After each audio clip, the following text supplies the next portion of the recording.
Thank you so much for joining me here today for another wonderful story time with Deadpool. Is everybody having a good day? Yeah! Wonderful. Are you excited for a new story? Yeah! Good. This story right here is another bedtime favorite. And it's torn straight out of the public domain, so we won't be sued. This story is Little Red Deadpool. You can clap louder for that. There it is. Thank you. All right. I love you, Deadpool. Love you. You're not my dad. Love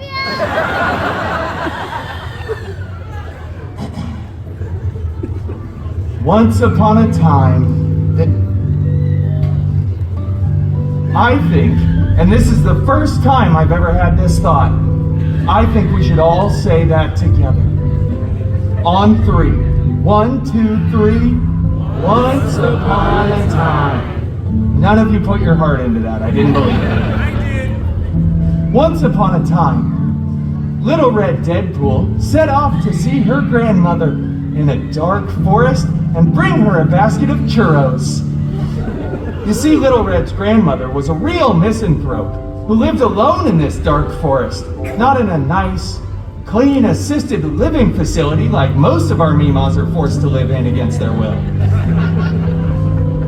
This seems dangerous, thought Little Red, but she set off into the woods anyway, so that children could learn for hundreds of years from her mistakes. It's a real after-school special kind of cautionary tale.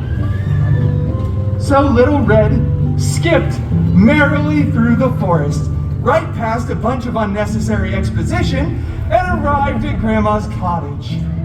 She opened the door to see Grandma laying there in a beautiful 4-poster old-timey mahogany bed, just mwah. Grandmama, I brought you a basket of churros! Grandma honestly looked super weird. Yeah, and it wasn't because she was overusing Ozempic.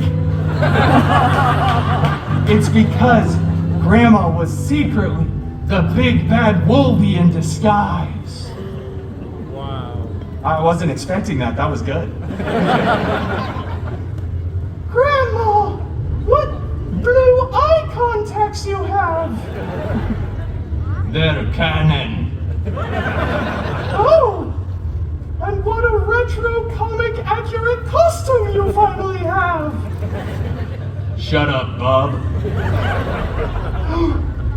And what big claws you have! Are those vibranium? They're adamantium. Shing! Grandma's not Australian! Little Red ripped off a piece of the churro, dropped the basket, whipped off her cloak, ate the churro, it was delicious, and brought down her katanas in an X formation. Yeah. It wasn't an Easter egg, it was just a stylistic choice and looked cool.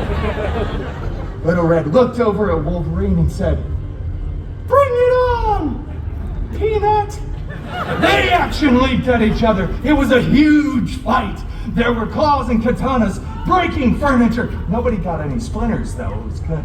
The claws and the katanas ripped apart the mattress, and CGI hay went everywhere. Which is weird because CGI hay is like 500 times more expensive than regular hay would have been.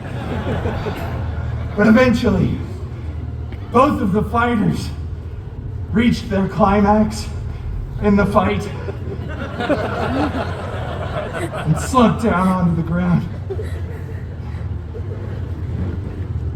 "Churro," said Little Red to Wolvie in his regular voice because falsettos are hard and I'm getting lightheaded.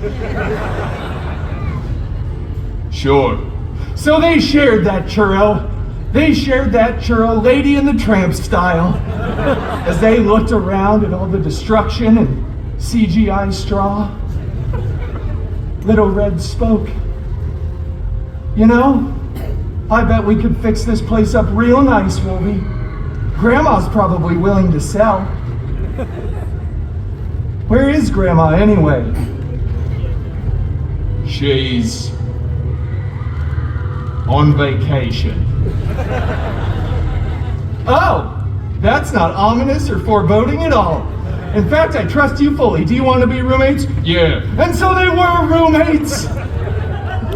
Little Red took the top bunk and Wolvie was the bottom. And they lived happily ever after. And the moral of that story, everybody, is honestly, get to know your grandmother. Really? You can't tell the difference between this decrepit old lady in a bed and a huge jacked man? Hugh Jackman? The kids will get it. Explain it later. Well, everybody, that's all the time we have for this story time with Deadpool.